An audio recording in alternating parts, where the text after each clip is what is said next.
No.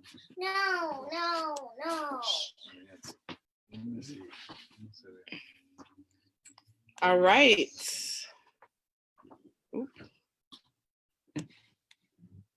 So we are live. It's freezing. Ok, ponte un suéter, anda, ponte un suéter limpio. Eso está sucio, Ana Yancy, por favor. Bienvenidos, welcome, bienvenido y bienvenida, bienvenida. Bienvenides a todas y todes. Todas, todos y todes. Exacto. Estamos aquí en nuestra quinta semana. Nuestra meeting spot. Nuestro meeting spot, en nuestro estudio. Exacto. Estamos en nuestra quinta semana, creo, o cuarta semana de los. Okay. Oh, we're in English. We're, I think, in our fourth week of story time. Oh, I thought you meant quarantine. No, this is like the sixth. This is our seventh week. Our seventh week. So this is our fifth week of story time then. Mm-hmm. Wow. All right, this is our fifth week of story time. And why do we do these story times? Let's invite Anayansi to share that with us. Why do we do story time? I ain't doing it. I'm tired. Look at my face. Okay. Anayansi is tired. Okay. Do you want to share why we do story time? No, thank you. No, thank you. Okay. So one of you two. All right.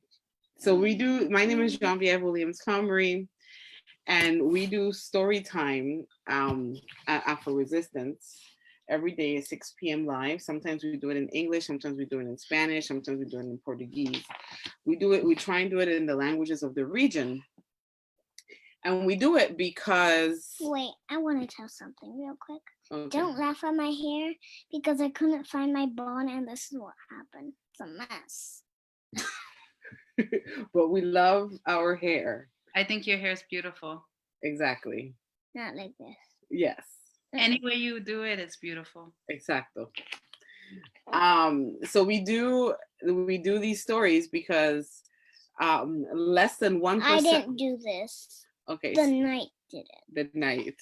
Less than 1% of children's books that are out there are written by people of African descent. And that number is just really horrible. It's like zero, lower than zero. Well, it's one above zero. It's close to zero. It's 1%. Zero. And I think it's around 3% of books. I wish it was 1,000. Infinity, never stopping. Exactly. So, and about 3% of all children's books have characters of children of African descent and are stories of children of African descent. But guess what? They're not written by Black people. They're written by white people or other people that are not Black. Because again, it's only 1% of authors that are of African descent. Which means that we don't see ourselves a lot of times in the stories that are out there. So it's just really important for but for my birthday, I got an amazing book. It's called Mia Mayhem. I could get it right now. Okay, go. So we do these stories so children can see themselves. And a lot, during these times that children are more and more at home, it's just really important for children to be able to see themselves, to read more, and to see people that look like them read to them. And what we have been seeing more and more. What we have here is me. So Nancy got this from her bestie. What's your bestie's name? Maddie, I know you're there. And Maddie's probably listening. She usually is, almost every day at 6 p.m. Thank you for the present. So this is. And we also gave her a present. We were in Puerto Rico together, and we made her a pillow that was sequins. So our faces, we are hugging each other, of course. Our faces turned golden. Well, the whole thing turned golden. Very cool. So today. Very amazing. So every Monday, Omar, my partner, That's me. he reads a book, and usually the books that he reads have to do with cooperativism, have to do with working together. Because he made a cooperative himself, starting with Alexis and my mom, so small, and turning into so big. Okay. Different people every year, or every month, every week. I don't know. Okay. Every semester. Okay. Thank you for that public service announcement on Green Worker Cooperatives. But Yes. but The today, food is amazing. so Anayansi in Spanish is we have a term called prendida. Anayansi is activated right now. Always. So today, Because we have a bed, like we built it, like the bottom part, because it was pretty broken. So we put the mattress, and now we keep jumping and jumping and jumping on it, even though they say we can't. And like a minute later, we keep jumping and jumping. okay. That's This why is our we're life under quarantine. Okay. So, but today, can you tell us a little bit about the book that you're reading today? Yes. Death All right. is stupid. Today we are reading the book that Anayansi just shared the title. It is called Death is stupid. Death is Stupid Zomi, isn't it? by written and illustrated. So both the story is written and By it's one drawn person. by Anastasia Higginbotham. One person. And yes, one person. And it's a great book. Give me some. Death is So, and I picked this book out because I thought this was especially important for right now, because tons of people are dying. we're in a time exactly what Anayansi just shared. There are lots of people that are dying. I don't remember the number off the top of my head right now, but a lot of people have died and are continuing to die because of coronavirus. Thank you, Anayansi. And so this is a time when there are a lot of conversations that are happening in families about how to talk to death with children. And this was a book that it was recommended to us, and now I forgot who it was. It was Kavitansi that gifted it to us. Hey, that's right. Thanks, Sid. Thanks, Kavita. If you're there. So yes, this was a book that they told us about and got to us when my father passed away just last year, a year and a month ago. So this was one that I'd read to the kids several times, many times around that time. So I found it really helpful in being able to share about death with our children, and I believe and our feelings, my feelings, their feelings, for us to really talk about what it's like to have someone die in the family, someone pass away. So that's why I wanted to share it. And today we're doing something a little bit different because the topic is very sensitive and could be very, very raw for people and for families. Like, so what are we doing that's different? Who did we invite? So we reached out. I put out a call. Say, who do I know that's a child therapist? That's a person of color, and somebody Black who's out there that could really get on here with us and share, from their perspective. And Jessica Rodríguez reached out and she said, me. So I said, Jessica, all right, you're the one. So this is Jessica. Hey everybody, my name's Jessica. I'm happy to be with everyone here. I think this is so important that we talk about this topic. Coronavirus we all know someone at this point who is dealing with this virus. I think our children will have friends, parents. It's so common right now, and death impacts everyone, whether it's your pet, your parents, your grandparents, a friend. And I'm really happy to be here to support, and I'm excited to talk to Anayansi and Gibran and all of you together. So Jamia and Omar, thank you. Thank you. So how this will work for today is that Omar will go ahead and read the book. We have a lot of folks that are on the live feed. So for the folks on the live feed, send in your questions as you that you might have for Jessica or for Omar throughout the reading of the book. And then when we finish, then we can have a conversation. Omar will, will ask questions. Jessica will respond. We can have a dialogue. And I'll also be feeding Jessica some of the questions that our viewers out there might have from both from the children's perspective and from the adults' perspective. Absolutely. So let's get started with the book and let's get reading. let's get reading. All right. You didn't have the So word, here so we I just go. said it. Death is stupid. This is a really beautifully illustrated book. There are lots of it's collages. So we see lots of collage work all throughout the book. So death is stupid. And I'll just start out sharing the thank you, the acknowledgements here. For my father, 1938 until present, still alive, who loses it at funerals. And my mother, born 1941, still alive, who trusts that all will be well. So both of his parents died? Her parents, they're both, no, they're both alive. That's a her? No, the author. Oh. All right.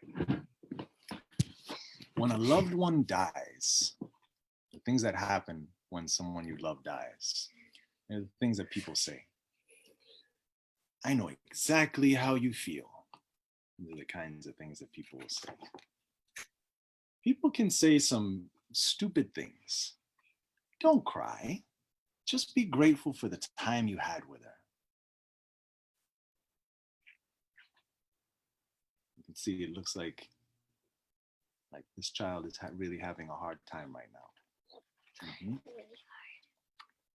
Even the people who care about you most may not know what to say. People will say things like, we lost her. Well, then find her. We can't, honey. She's gone. Gone where? Is she ever coming back? It's true. We do say things like that. Oh, look. Wait, I wanted to share something. Mm-hmm. You know that coffin? No, the coffin part. The coffin is actually like a collage, but it's like one part is a blanket and the other part is one part of the elevator. Maybe, but hold that. Every life comes to an end. And here we are. This is a coffin. This is at a funeral. So you see, you're staring inside, looking at the coffin.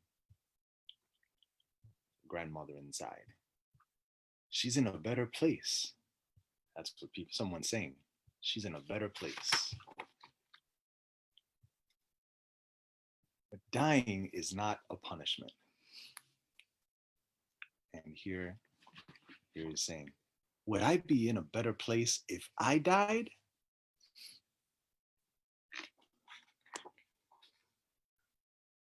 And what do we say? Heavens, no. But it mostly doesn't feel fair. It doesn't feel fair when someone dies. Oh, look. See, he's touching her hand, his grandmother's hand. And His abuelita's hand. I think he put a bracelet. No, yeah, looks like she has a bracelet or a necklace in her hand and holding some flowers. And what's he saying here? Death is not better. It's stupid. Death is stupid. We just mean she's at peace. She can rest. And don't say stupid. Those are the things that I'm sure their parents are saying. Don't say stupid. Well, why can't she rest here with me and still be alive? So now we're imagining what if his abuelita was actually resting here and still alive. What would it look like? Here's your breakfast, Grandma. I'm going to take care of your garden. If you need me for anything, just yell out the window. I'll come running. Oh, look, brought some flowers in breakfast. You think how great that would be. And what's she saying? Oh, thank you for letting me rest, dear. Now I don't have to die. That would be nice. Some people try to help and make it worse. You know, someone else is saying, now your grandma can watch over you wherever you are. Mm. I know I've told that to people. Yeah. Yeah. To People, me. yeah. I've said that. Mm. But then for some kids, this is what might be thinking about. Here he is. He's eating not, I don't know. Oh, it says whipped cream. He's eating whipped cream. Now, is that something you're supposed to be doing? No. Taking a bottle of whipped cream, like. Well, some people like you just put the whipped cream in a bowl and eat it like with a spoon. Yes. Well, I don't think he's supposed to be doing that. So he's got spraying whipped cream in his mouth and then thinking at the same time, "Uh-oh, grandma's looking out over me and is gonna punish me. Or death is gonna punish me." So that's not a good thing. Now he's getting scared right now. Oh, look at the universe. Yes, we have the universe. There now, beliefs about what happens after death are personal. They're personal to each of us. We all have our own ways of understanding and not understanding this mystery, a really big mystery. Search your heart and other sources you trust to find out what you believe. But beware of the lies, like this one. She's only sleeping. You ever heard that one before? No, yeah, we don't say that. But some people do. She's only sleeping. Like some people think that like when they get like something. No, some people think like sometimes you think that they're sleeping because you don't really know. Yeah. And if that's really the case, don't say that to me. Sleep is what I do, and I wake up every morning. My grandma isn't asleep. She died. Come on, honey, time to go home. Clearly, you just told that to somebody, and mama over there is saying, all right, let's go. Come on. Let's move out of here. But he's right. Grandma isn't asleep. She died. It's a real thing. It takes courage to go on living. My dad told me once that there was a person that went over that was 101. Yeah, there are lots of people that live past 100 years old. 101, 102. My great grandmother died when she was 103, but everybody doesn't. But it takes courage. Like 70, 60. Yeah. And some die as children. Yeah. And it takes courage to go on living when the one you love has died. So you see people, we've got scenes here, people driving, the street lights out in the street, somebody saying, it's a beautiful day. Yeah, and that's still knowing that somebody that you love has died. And to accept that death cannot be changed. It takes courage to accept that. Oh, that's his window. That death can't be changed. That's his window. That's the window, just looking out the window, people are out there, the grass is growing, flowers are blooming, and the things change. But death cannot be changed. Everyone eventually has an experience of someone who died. Oh, like maybe his grandma made bread. Mm-hmm. A member of their family. Could be a grandmother, grandfather. Is your grandfather? Yeah. A good friend. Oh, look. Like a dog, or a cat. I love black cats. They're pretty. Someone they thought would live a lot longer. We did everything we could. I'm sorry. Your pain is not less than theirs. It's not more, it's not the same. And things are still going on. Can I play in my room now? Be sure to hang up that suit when you take it off. I will. Things are still going on, still playing. You might be freaked out, but the grief of those you might be freaked out by the grief of those you depend on. My dad cried at the funeral, not the quiet kind of crying. It was the kind you can hear. We all react. We react in lots of different ways. And it looks like here's his dad. Here's his dad, and he was crying at the funeral. And really crying. Oh. Just. My mom says to talk to grandma in my imagination. I know what I would say. What does it say? Oh, what's he gonna say? Oh, look, there he is talking to his grandma. Grandma, you shouldn't have died. I still need you. Oh, honey, I know. Death is so stupid. Grandma, you said stupid. Well, it is. He's having fun with his grandma in his imagination. If you have questions for the one who died, ask them in your imagination or write out loud. Grandma, can you see me doing bad things from heaven? Nothing about you is bad, child, and don't you ever forget it. There may come a reply. It may come a reply in dreams or in signs. What's the reply?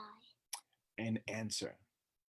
You ask a question and you might get an answer. It might come in your dreams, or it might come when you're walking outside and you're seeing, a conversation between somebody that had nothing to do with you, but it's like an answer to what you were asking for. It might be a sign, like, you see, here's a picture of some angel wings from a statue. So you might see the statue and says for you, it's like an answer from your ancestor. It says, my spirit is safe. Or a sign that's, like a direction sign or an arrow, something that says, go play. It says, it's okay for you to have fun without me. Mm-hmm. Or it might be, it looks like there's some pillows here. I don't know. Maybe it's just, it reminds them. But what does it say? It says here, I'm so sorry for leaving you. Mm. You walk past where they used to be and they're not there anymore. I went to my father's house, Abuelito's house, when we were there. We were there the first time after he had passed, and he wasn't in his seat anymore. Or in the bed. Or in the bed, yeah. And now here he is crying. Where did she go? Why do we have to die? He's hugging his dad. Certainly. Yeah, looks like maybe. Grandma's garden is weedy, Dad. It sure is. She'd be so annoyed. She would. I'm sure his grandmother liked to be out in the garden. And now it looks like the garden is going crazy because nobody's taking care of it. So she would definitely be annoyed. We don't get to keep everyone we love who has ever lived. But we do get to remember them. Come on, let's get you dressed. It's like it's a new day and his dad's got his clothes out. Let's get you dressed. We do get to remember them long after their lives have ended. I don't know. Maybe his grandma made him that shirt. Maybe. Looks like there's a quilt there. Maybe she liked to make clothes. Like our great grandmother. Mm-hmm. I wish he could make me these shoes that I drew. They were purple, and like the bottom was like the white part. It was she could even make shoes, The bottom was with Ana pink and Yancey's blue dots. great grandmother Used to was a sew seamstress. in Yes. Panama. And so is her grandmother, Yes. Yeah. my mother. But now, yes. All right. The good thing is that I still have a grandmother with two. But you know what? Remembering lasts. What? Remembering lasts. Oh, that's in the. As long as you remember, the ones you love last. Grandma died, but her plants are alive. So that's what matters. Mhm. The plants are still alive. The garden is going crazy, but the plants are alive.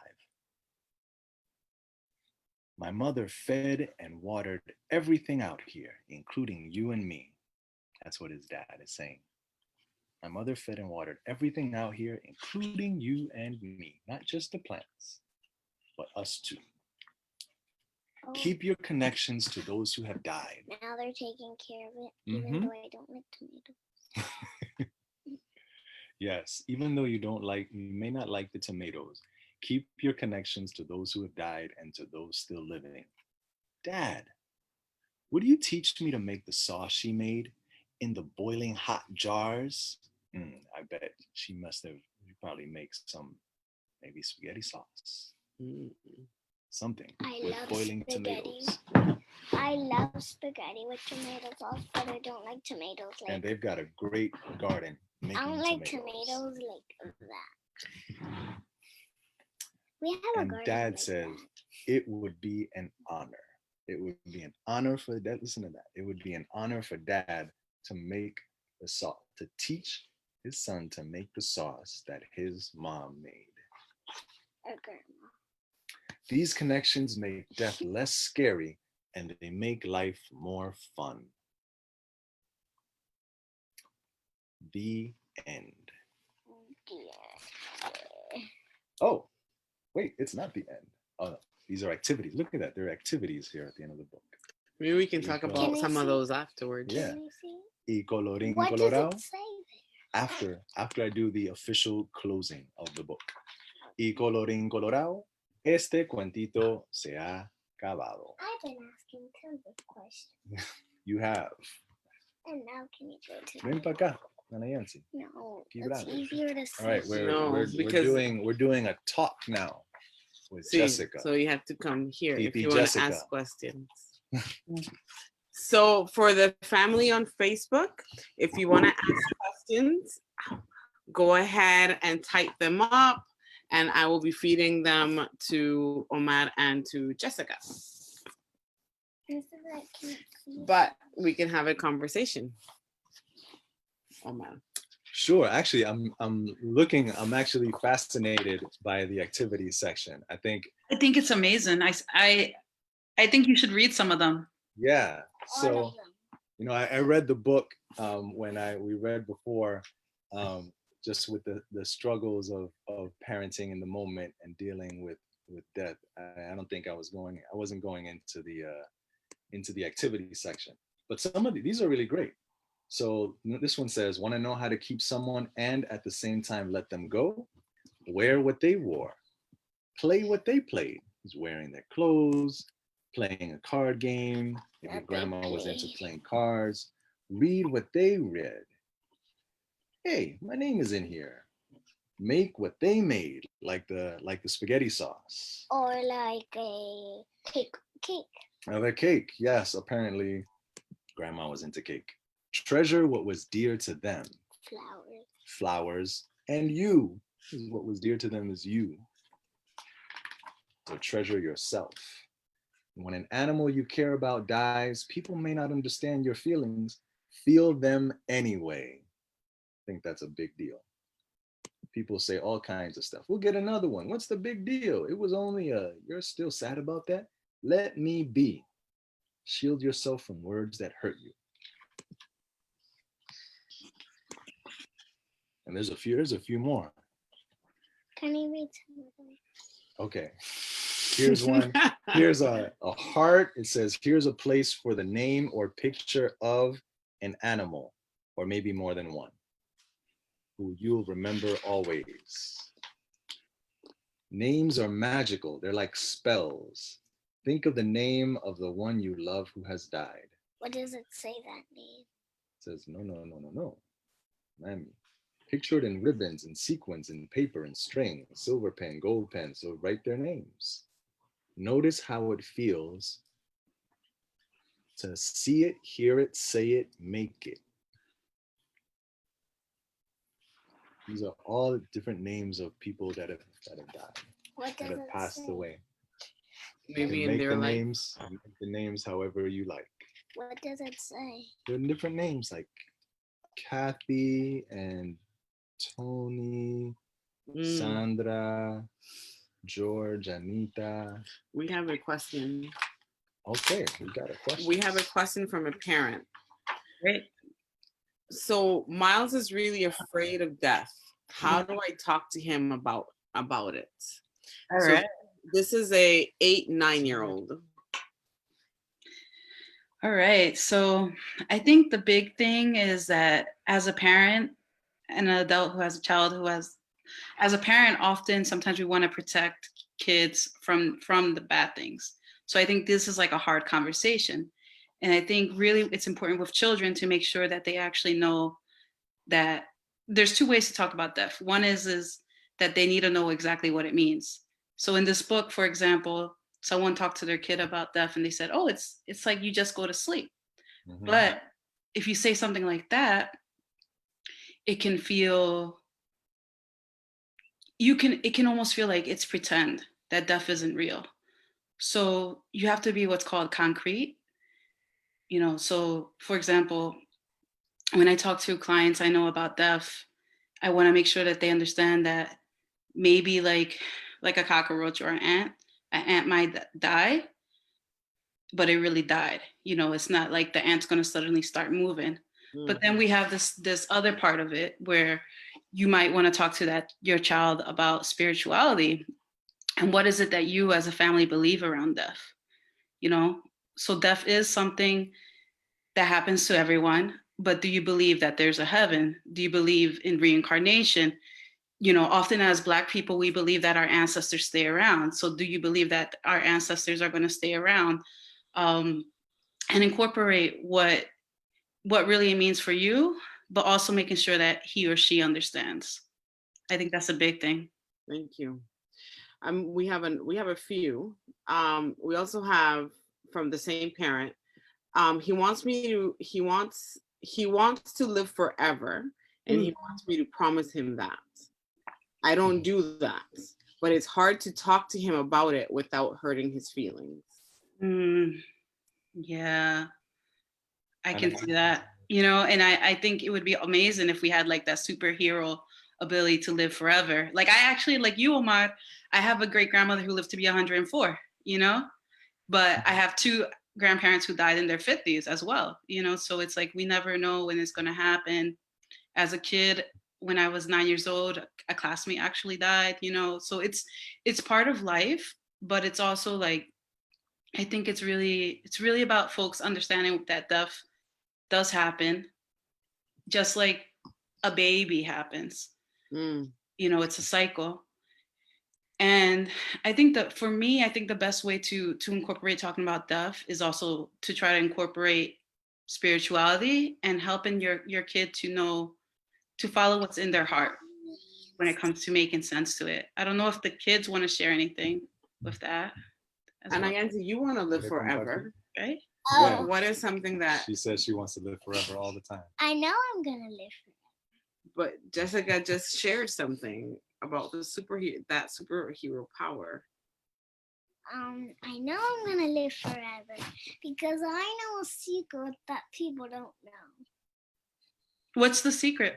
When you die, when you're a skeleton, you're in another world where people are all skeletons, but they still have clothes. They're not naked. And so you live like a normal life, but just with skeleton. And so that's part of your belief. Yeah, because I watched it from Coco. Exactly. So that can be part of your belief system, and that can also help kids to understand, Thank you. We got another question here. Go ahead. And so the question is, Should you talk to a child about death before they experience a loss in their lives? And if so, at what age should you start? Who asked the question? I think you should start at like 6. 6. I think you should talk to your kids about death as soon as you can. So for example, and there's different ways to incorporate it based on the kid's age. So you might have a plant that died. Oh man, my plant died, I'm so sad, like this plant is dead, I have to throw it in the trash or whatever you might do with that. But also I think it's something that you think about. If your kid can understand certain things, you can even make a ritual. Like if the fish died, maybe you guys maybe you all bury your children, not children, excuse me, the goldfish with your children. Don't bury your children. And that can be a little ritual that you do. So in let me see if there's another one before this. Yes, in these times, right, where children are surrounded by sickness, right? With coronavirus and the pandemic, and they're hearing this, they know that they are sheltering in place and social distancing, there's language, and death is part of that, right? How as parents and as community, how do we navigate how much information? Absolutely. I think so. We have to model as adults, right? And I think it's important to try to model. So Ana Yancy, here's a great example. I know you like to cook, right? Yeah. And who taught you how to cook? Well, Let's see. so cooking videos, because I started watching tons of cooking videos when I was 1, and then I started cooking at 2. Thank you for the example. So as early as 1 and 2, adults, we can show our kids by modeling how to deal with this issue. So definitely with coronavirus, I found myself watching too much TV, and I was getting a little bit, it wasn't healthy for me, and I was just watching news in Spanish, news in English, BBC, everything, Al Jazeera. I was watching everything, and it was becoming a little bit unhealthy. So I think it's this thing where, in moderation, talk to your kids, and you are the expert with your kid. You know how much to share. And if you find yourself getting into an anxiety attack and a panic attack around this, your kid's noticing this. So it's really about practicing self-care so that you can talk to your kid about it. So if you're in a place where you're feeling overwhelmed, don't talk to your kid at that time, because you're only going to make your kid more anxious. So often it's like, you want to be honest, but you also want to, when you're ready and feel comfortable. But also they're going to see things if you're watching stuff on your computer or TV or even on their own, because they might be chatting with their friends. Right? Yeah. Yeah. Ana Yancy, or Yvonne, do you have a question? You already asked me. Okay, Ana Yancy has a question. Why does death happen? Why? Oh, I wish I knew the answer to that. My personal belief around it is that it's just part of life. As people are born, there are people who die. And, I think it's really about, when it comes to death, it's really about figuring out what death means in your heart to you. It's death, and also feeling all your feelings around this. So you can feel sad that person died. You can feel mad. You can feel angry. You can be in denial and be like, I don't think they're really dead. I think maybe I don't believe that they died. You can just try to pretend that it didn't happen. And death is stupid, just like the book, it's stupid. And I don't know why death happens. It's just part of life. That's a great question. Yeah, thank you. So there's, there was one other question. There was another question I saw. How do you get the book? So this book was gifted to us. I think that question came from from Nettie. So this book was gifted to us, but I believe this is available on, online. I mean, everything right now is online. Is Yeah, right online. now, Check your just get independent it. bookstores. Yeah, go with the independent bookstores first, and then this one is from the Feminist Press. So I'm Hmm. sure if you go directly to the Feminist Press, feministpress.org, you can get it directly from them. Great. Another question was, children, have manifest emotions differently because of not being able to express them. What are some of the coping mechanisms that as parents we can help, children, because children, thinking about death and death of either potential death of either parents or grandparents is something that children are thinking of now. Thanks. So how can we guide children as they are navigating those big feelings that they might not know how to navigate on their own? Especially right now. That's what I mean, especially right now when they're hearing of other grandparents that are transitioning or great grandparents that are transitioning and Or friends' parents even. friends' parents. Mm-hmm. Thanks for bringing that up. I think the biggest thing. Oh, someone brought that? No, and teachers. Oh, teachers. Yeah, and teachers. That's a big one. So a big thing that happens is that sometimes, as adults, sometimes there are adults and caregivers who believe that that child is actually going to tell you how they feel, but often children and adults can't even name their feeling. And I think what you need to look out for as parents is to look out to see if you notice any big changes in behavior. So you might see that your kid is all of a suddenly like you can't separate your kid from that Xbox. Now all of a sudden, before, for dinner time, your kid was with you for dinner, but all of a sudden they just want to play. They're acting really different, and you just feel something. So that's the first thing. If you notice a change in their behavior, you probably need to bring something up and say, "What's going on? I'm noticing this." And as far as coping skills, so for a lot of kids, actually, playing can be helpful. Maybe you play a game with them. You can also try meditation with them. You can also try. You can tell them how you're feeling about the situation.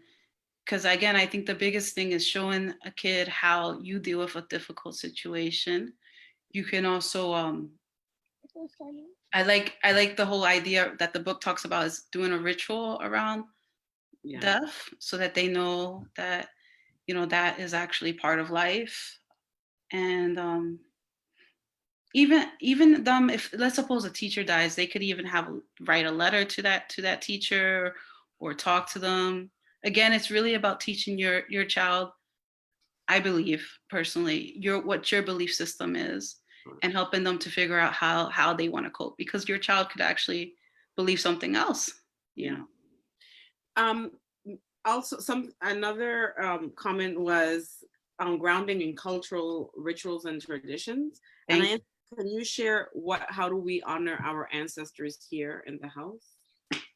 So we used to not give the ancestors food, but one day my mom talked to me and said I have jobs, and one of them were feeding the ancestors, because how will they survive in another world of dead if they don't eat?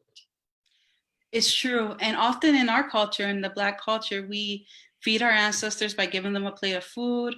We might even pour alcohol for them. We give them coffee, and that's really important because we believe that our ancestors often stay with us and help us out. And once we were eating pesto pasta, we make it in the house out of chive sauce. Mm-hmm. And so we made pesto pasta, And so we gave it to the ancestors, and then I said, wait, we need forks because how would they eat if they're using their hands? Because I'm sure they don't want to use their hands. Definitely. And I think even remembering our traditions is one way we can honor our ancestors. So like a big thing is like a lot of us eat yuca, even in Africa and in here in New York, I love in the Americas, and in Panama, in Puerto Rico, and La República Dominicana, everywhere. And that's one way that we honor our ancestors by eating traditional Did you foods. say Puerto Rico? Yep. I love Puerto Rico. Oh my God. Okay. Well, let's see if there are any more questions out here. Gibran, ¿quiere preguntar algo? ¿Decir algo? You haven't been No. talking. ¿Seguro? Gibran has been very quiet. Gibran is Yeah. listening.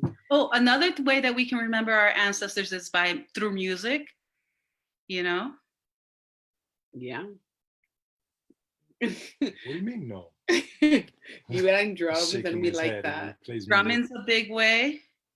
Yeah, and piano. His grandfather is a pianist, was a pianist. So And they gave us all his instruments, so now we have a piano and he didn't have to pay. That's so amazing. And that's, you know, you might even get a gift from someone who died by, it could be even a person you don't know, like a poem. There might be a poem that you love and you never met that author.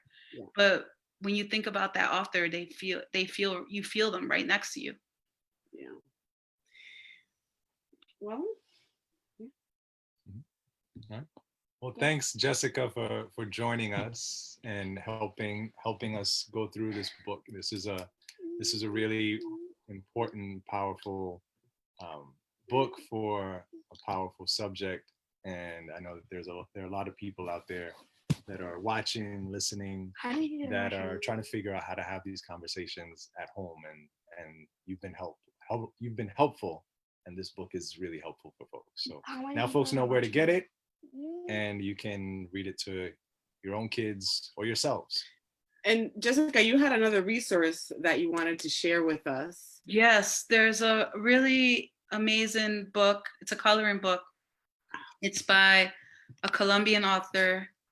Her name is Manuela, and the website is www.mindheart.co/ I think it's probably better if it's put in maybe one of the comments, but if you, there we go.